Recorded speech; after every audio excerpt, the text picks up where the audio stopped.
প্রথম প্রশ্ন, গ্রাম পঞ্চায়েত ব্যবস্থার মধ্যবর্তী স্তর কোনটি? অপশনগুলো ভালোভাবে দেখবে, তারপর তোমরা প্রথমে নিজেরা উত্তর দেওয়ার চেষ্টা করবে, তারপর আমার উত্তরের সঙ্গে মিলিয়ে নেবে, ঠিক আছে? তো এই প্রশ্নের সঠিক উত্তরটা হয়ে যাবে পঞ্চায়েত সমিতি। পঞ্চায়েত সমিতি হচ্ছে গ্রাম পঞ্চায়েত ব্যবস্থার মধ্যবর্তী স্তর। আচ্ছা, এই যে জেলা পরিষদ, এই জেলা পরিষদ হচ্ছে পঞ্চায়েত ব্যবস্থার সর্বোচ্চ স্তর, ঠিক আছে? সর্বোচ্চ স্তর।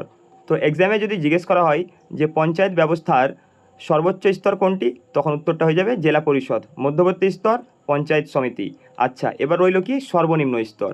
তাহলে সর্বনিম্ন স্তর কোনটি হবে, এটা তোমরা কমেন্টে জানাও, ঠিক আছে? সর্বনিম্ন স্তর কোনটি, এটা কমেন্টে জানাবে, ঠিক আছে? তো চলো পরের প্রশ্নে যাওয়া যাক। দেখো 2 নম্বর প্রশ্নে কি বলছে, পশ্চিমবঙ্গের পঞ্চায়েত ব্যবস্থায় মহিলাদের জন্য কত শতাংশ আসন সংরক্ষিত আছে? অপশনগুলো দেখো, 25%, 33%, 50%, 60%। তো এই প্রশ্নের সঠিক উত্তরটা কী হয়ে যাবে? এই প্রশ্নের সঠিক উত্তরটা হয়ে যাবে অপশন সি, 50%। তো এটা মাথায় রাখবে, হ্যাঁ, 33% নয় কিন্তু 50%। 2010 সালের আগে 33% ছিল, ঠিক আছে? 2010 সালের আগে। আর 2010 সালের পরে কত হয়েছে? 50%। বর্তমানে 50%, এটা ভালোভাবে মনে রাখবে। চলো পরের প্রশ্নে যাওয়া যাক। দেখো 3 নম্বর প্রশ্ন কি বলছে, যে পশ্চিমবঙ্গের রাজ্য বৃক্ষ কোনটি? তো এই প্রশ্নের সঠিক উত্তরটা কী হবে? এই প্রশ্নের সঠিক উত্তরটা হয়ে যাবে অপশন বি, ছাতিম, ঠিক আছে? ছাতিম হচ্ছে আমাদের পশ্চিমবঙ্গের রাজ্য বৃক্ষ, ঠিক আছে? চলো পরের প্রশ্নে যাওয়া যাক। দেখো প্রশ্ন নম্বর 4 কি বলছে, কোন নদীকে বাংলার দুঃখ বলা হয়? তো এই প্রশ্নের অপশনগুলো দেখো, হুগলি, তিস্তা, দামোদর, রূপনারায়ণ। তো অপশনগুলো তোমরা ভালোভাবে দেখবে, তারপর নিজেরা উত্তর দেওয়ার চেষ্টা করবে। তাহলে এই প্রশ্নের সঠিক উত্তরটা কী হবে? এই প্রশ্নের সঠিক উত্তরটা হয়ে যাবে অপশন সি, দামোদর, ঠিক আছে? চলো পরের প্রশ্নে যাওয়া যাক। দেখো 5 নম্বর প্রশ্নে কি বলছে, ভারতীয় সংবিধানের কোন সংশোধনী আইনে পঞ্চায়েত ব্যবস্থাকে সাংবিধানিক স্বীকৃতি দেওয়া হয়? তাহলে এই প্রশ্নের সঠিক উত্তরটা কী হবে? কি বলছে এখানে, 42 amendment, 44 amendment, 73 amendment, 74th amendment. তাহলে এই প্রশ্নের সঠিক উত্তরটা কী হবে? এই প্রশ্নের সঠিক উত্তরটা হয়ে যাবে 73 অ্যামেন্ডমেন্ট, অর্থাৎ 73তম সংবিধান সংশোধনীর মাধ্যমে আমাদের ভারতে, ঠিক আছে, এই যে পঞ্চায়েত ব্যবস্থা রয়েছে সেটাকে সাংবিধানিক স্বীকৃতি দেওয়া হয়। আচ্ছা, এই যে 73তম সংবিধান সংশোধনী, এটা কত সালে হয়েছিল? তো এটা মনে রাখবা, এটা হয়েছিল 1992 সালে, ঠিক আছে? 1992 সালে। এবার এটা কত সালে কার্যকর হয়? এটা পাস তো হয়েছিল 1992 সালে, ঠিক আছে? 1992 সালে পাস হয়, ঠিক আছে? তাহলে এটা কার্যকর হয় কত সালে? তখন উত্তরটা হয়ে যাবে 1993 সালে এটা কি হয়, কার্যকর হয়, ঠিক আছে? তো এই সালটা, এই কার্যকর আর পাস, এই সাল দুটো ভীষণ গুরুত্বপূর্ণ, ভালোভাবে মনে রাখবে। 1992 সালে এই 73তম সংবিধান সংশোধনী পাস হয়েছিল, আর 1993 সালে এই 73তম সংবিধান সংশোধনীটা কার্যকর হয়েছিল, ঠিক আছে? চলো দেখো 6 নম্বর প্রশ্নে কি বলছে। 6 নম্বর প্রশ্নে বলছে যে পানিপথের প্রথম যুদ্ধ কত সালে হয়েছিল? অপশন দেখো, 1526, 1556, 1761, 1857। তাহলে এই প্রশ্নের সঠিক উত্তরটা কী হবে? এই প্রশ্নের সঠিক উত্তরটা হয়ে যাবে অপশন এ, 1526 সালে, ঠিক আছে? 1526, হ্যাঁ, 1526 সালে পানিপথের প্রথম যুদ্ধ হয়। আচ্ছা, তাহলে পানিপথের দ্বিতীয় যুদ্ধ কত সালে হয়? তো এর উত্তর কী হবে? তো পানিপথের দ্বিতীয় যুদ্ধ হয় 1556 সালে, ঠিক আছে? 1556 সালে পানিপথের দ্বিতীয় যুদ্ধ হয়, পানিপথের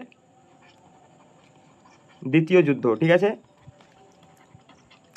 আর এই যে 1761, এই 1761 সালে কী হয়েছিল বলো তো? এই পানিপথের তৃতীয় যুদ্ধ হয়েছিল, ঠিক আছে? তো এই তিনটেই তোমরা মনে রাখবা, তৃতীয় যুদ্ধ। আর এই 1857, এই 1857 সালে একটা বিখ্যাত বিদ্রোহ হয়েছিল, সেই বিদ্রোহটার নাম কি বলো তো? সিপাহী বিদ্রোহ। সিপাহী বিদ্রোহ বা সেটাকে মহাবিদ্রোহ বলা হয়, ঠিক আছে? মহাবিদ্রোহ।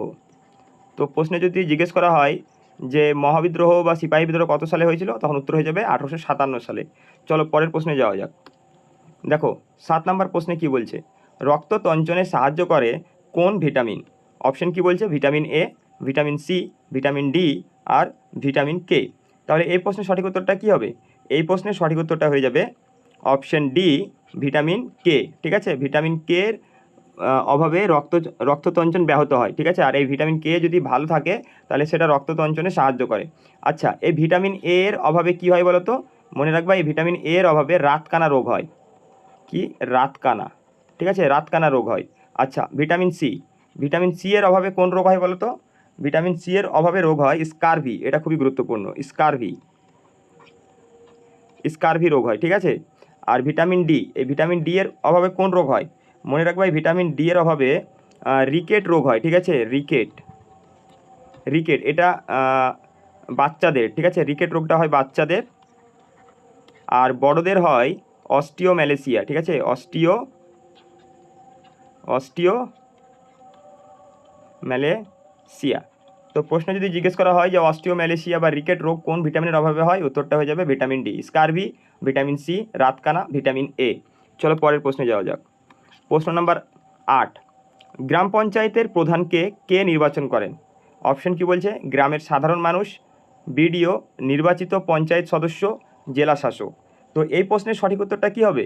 এই প্রশ্নের সঠিক উত্তরটা হয়ে যাবে অপশন সি, নির্বাচিত পঞ্চায়েতের সদস্যরা, ঠিক আছে। গ্রামের সাধারণ মানুষ কিন্তু প্রধানকে নির্বাচন করেন না, ঠিক আছে। তারা সদস্য নির্বাচন করেন এবং সেই সদস্যগুলো যে গ্রাম পঞ্চায়েতের প্রধান তাকে নির্বাচন করে। তো এটা ভালোভাবে মনে রাখবা, গুলিয়ে ফেলবে না এটা, ঠিক আছে। এটা খুবই গুরুত্বপূর্ণ প্রশ্ন, এটা বিগতবারও এসেছিল। তো এটা খুবই গুরুত্বপূর্ণ প্রশ্ন, ঠিক আছে। তো চলো এবার আমরা পরের প্রশ্নে যাওয়া যাক। 9 নম্বর প্রশ্ন। দেখো 9 নম্বর প্রশ্নে কি বলছে? বায়ুমণ্ডলে কোন গ্যাসের পরিমাণ সবচেয়ে বেশি? অপশন কি বলছে? Oxygen, carbon die oxide, nitrogen আর হাইড্রোজেন। তাহলে এই প্রশ্নের সঠিক উত্তরটা কী হবে? এই প্রশ্নের সঠিক উত্তরটা হয়ে যাবে অপশন সি, নাইট্রোজেন। এই নাইট্রোজেন কত শতাংশ থাকে বলো তো বায়ুমণ্ডলে? এটাও জিজ্ঞেস করা হয়, মনে রাখবে 78%, ঠিক আছে। তো প্রশ্ন জিজ্ঞেস করে যে বায়ুমণ্ডলের নাইট্রোজেনের শতকরা পরিমাণ কত, তখন উত্তর হয়ে যাবে 78%। আচ্ছা, এখানে তো সবচেয়ে বেশি বলেছে, তাহলে দ্বিতীয় স্থানে কোন গ্যাসটি রয়েছে? দ্বিতীয় স্থানে রয়েছে এই অক্সিজেন। এই অক্সিজেন কত শতাংশ রয়েছে? মনে রাখবা 21%, ঠিক আছে, 21%। আর এই কার্বন ডাই অক্সাইড কত শতাংশ রয়েছে? এটা রয়েছে 0.33%, এরকম কিছু, ঠিক আছে। তো চলো পরের প্রশ্নে যাওয়া যাক। দেখো 10 নম্বর প্রশ্নে কি বলছে? বলছে যে সম্প্রতি ইসরো দ্বারা উৎক্ষেপিত আবহাওয়া পর্যবেক্ষক স্যাটেলাইটটির নাম কি? এখানে কি বলেছে option? INSAT 3DS, Aditya L1, Chandrayaan 3, XPO স্যাট। তো এই প্রশ্নের সঠিক উত্তরটা কী হবে? এই প্রশ্নের সঠিক উত্তরটা হয়ে যাবে অপশন এ, ইনস্যাট 3DS, ঠিক আছে। আচ্ছা, এই ইসরোর সদর দপ্তর কোথায় অবস্থিত বলো তো? ইসরোর সদর দপ্তর অবস্থিত বেঙ্গালুরু, ঠিক আছে, বেঙ্গালুরু। এটাও মনে রাখবা। এবার তোমরা আমাকে কমেন্টে জানাবা ইসরোর ফুল ফর্ম কী, ঠিক আছে। ইসরোর ফুল ফর্মটা অবশ্যই কমেন্টে জানাবা তোমরা। তো চলো পরের প্রশ্নে যাওয়া যাক।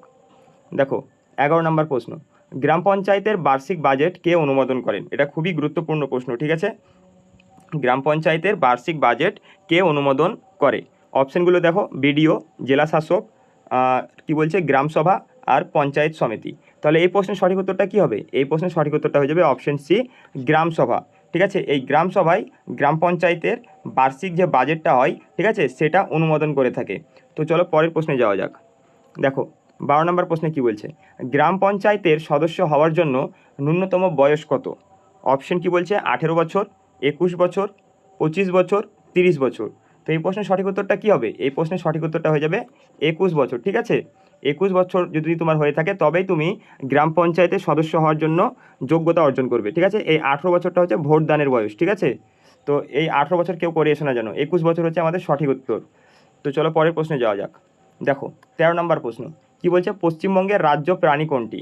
Option A royal Bengal tiger, option B একশৃঙ্গ গন্ডার, অপশন সি মেছো বিড়াল আর অপশন ডি হাতি। তাহলে এই প্রশ্নের সঠিক উত্তরটা কী হবে?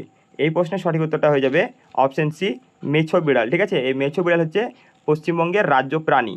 তো তোমরা কেউ আবার রয়্যাল বেঙ্গল টাইগার মেরে এসো না, ঠিক আছে। রয়্যাল বেঙ্গল টাইগার কিন্তু উত্তর হবে না, উত্তরটা হবে মেছো বিড়াল। তো চলো পরের প্রশ্নে যাওয়া যাক। 14 নম্বর প্রশ্নে কি বলছে? দেখো বলছে ভারতীয় জাতীয় কংগ্রেসের প্রথম অধিবেশন কোথায় অনুষ্ঠিত হয়েছিল? অপশন কি বলছে? কলকাতা, বম্বে, মাদ্রাজ, দিল্লি। তো এই প্রশ্নের সঠিক উত্তরটা কী হবে? এই প্রশ্নের সঠিক উত্তরটা হয়ে যাবে বম্বে, অপশন বি, বম্বে। আচ্ছা, কত সালে হয়েছিল বলো তো? মনে রাখবা 1885 সালে, ঠিক আছে। 1885 সালে এই ভারতীয় জাতীয় কংগ্রেসের প্রথম অধিবেশনটা হয়েছিল। তো চলো পরের প্রশ্নে যাওয়া যাক। 15 নম্বর প্রশ্ন, ভিটামিন এ এর অভাবে কোন রোগ হয়? একটু আগে আমরা আলোচনা করলাম, কোন রোগ হয়? রাতকানা, অপশন সি সঠিক উত্তর। চলো পরের প্রশ্নে যাওয়া যাক। 16 নম্বর প্রশ্ন, ভারতীয় সংবিধানের কোন অনুচ্ছেদে পঞ্চায়েতগুলির মেয়াদ 5 বছর বলা হয়েছে? অপশন কি বলছে? Article 243C, article 243D, article 243E, article 243F। তাহলে এই প্রশ্নের সঠিক উত্তরটা কী হবে? এই প্রশ্নের সঠিক উত্তরটা হয়ে যাবে আর্টিকেল 243E, ঠিক আছে। এই যে 243E অনুচ্ছেদ, এখানেই ঠিক আছে গ্রাম পঞ্চায়েতের মেয়াদ সম্পর্কে আলোচনা করা রয়েছে। চলো পরের প্রশ্নে যাওয়া যাক। 17 নম্বর প্রশ্নে কি বলছে দেখো, 2026 সালের পুরুষদের টি20 ক্রিকেট বিশ্বকাপ কোন দেশে অনুষ্ঠিত হবে? তো এটা তো হয়ে গেছে, আমরা সবাই জানি কে জিতেছে, ঠিক আছে। তো কোন দেশ জিতেছে অবশ্যই তোমরা জানাবে। তো কোথায় হয়েছিল মনে রাখবা, অপশন বি ভারত আর শ্রীলঙ্কাতে হয়েছিল, ঠিক আছে। ভারতে এবং শ্রীলঙ্কায় হয়েছিল 2026 সালের টি20 বিশ্বকাপটা। তো চলো পরের প্রশ্নে যাওয়া যাক। 18 নম্বর প্রশ্ন কি বলছে দেখো, নীতি আয়োগের স্বাস্থ্য সূচকে কোন রাজ্য শীর্ষে রয়েছে? নীতি আয়োগের স্বাস্থ্য সূচকে কোন রাজ্য শীর্ষে রয়েছে? খুবই গুরুত্বপূর্ণ প্রশ্ন এটা, এটাও ভালোভাবে খাতায় নোট করে রাখবে। তাহলে এর উত্তরটা কী হবে? অপশনগুলো দেখো, তামিলনাড়ু, কেরালা, গুজরাট, মহারাষ্ট্র। তাহলে এই প্রশ্নে দেখো, তোমরা যদি এই প্রশ্নের উত্তরটা নাও জেনে থাকো তাহলে আন্দাজে কী করে করবে? এখানে কী বলেছে? স্বাস্থ্য সূচকে শীর্ষে। তাহলে দেখো, যেই রাজ্যের শিক্ষা ব্যবস্থা ভালো থাকবে, ঠিক আছে, সেই রাজ্যের তো স্বাস্থ্য ব্যবস্থাটা ভালো থাকবে। তাহলে উত্তরটা কী হবে? কেরালা, ঠিক আছে। অপশন বি হয়ে যাবে সঠিক উত্তর আমাদের কেরালা, ঠিক আছে। চলো পরের প্রশ্নে যাওয়া যাক। দেখো 19 নম্বর প্রশ্নে কি বলছে, নিচের কোনটি একটি গ্রিনহাউস গ্যাস নয়? তাই বলেছে গ্রিনহাউস গ্যাস নয়। অপশন দেখো, methane, nitrous oxide, carbon die oxide, oxygen. তো তোমরা খুব সহজে এর উত্তরটা দিতে পারবে, কি হবে? অক্সিজেন। খুবই সহজ প্রশ্ন এটা। চলো 20 নম্বর প্রশ্নে কি বলছে দেখো, বলছে ন্যায় পঞ্চায়েতের মূল কাজ কি? তাই বলছে। অপশন এ গ্রামের রাস্তাঘাট নির্মাণ, অপশন বি ছোটোখাটো বিরোধের মীমাংসা, অপশন সি কর আদায়, অপশন ডি স্বাস্থ্য পরিষেবা দেওয়া। তাহলে এই প্রশ্নের সঠিক উত্তরটা কী হবে? এই প্রশ্নের সঠিক উত্তরটা হয়ে যাবে অপশন বি ছোটোখাটো বিরোধের মীমাংসা করা, ঠিক আছে। এটাও খুবই গুরুত্বপূর্ণ প্রশ্ন, এটাও স্টার মার্ক দিয়ে রাখবা, এটাও পরীক্ষায় আসতে পারে। তো বন্ধুরা, আমাদের প্র্যাকটিস সেট 3 এখানে শেষ হলো। তোমাদের যদি ভিডিওটা ভালো লাগে তাহলে অবশ্যই আমাদের চ্যানেলটি সাবস্ক্রাইব করে আমাদের পাশে থাকো এবং ভিডিওটিতে একটি লাইক করে দিও। আর তোমরা যদি পঞ্চায়েত এক্সামের জন্য ফ্রি পিডিএফ পেতে চাও তো আমাদের ডেসক্রিপশন বক্সে দেওয়া হোয়াটসঅ্যাপ গ্রুপে জয়েন হয়ে যাও, সেখানে তোমাদের সমস্ত সাবজেক্টের ফ্রি পিডিএফ দেওয়া হবে।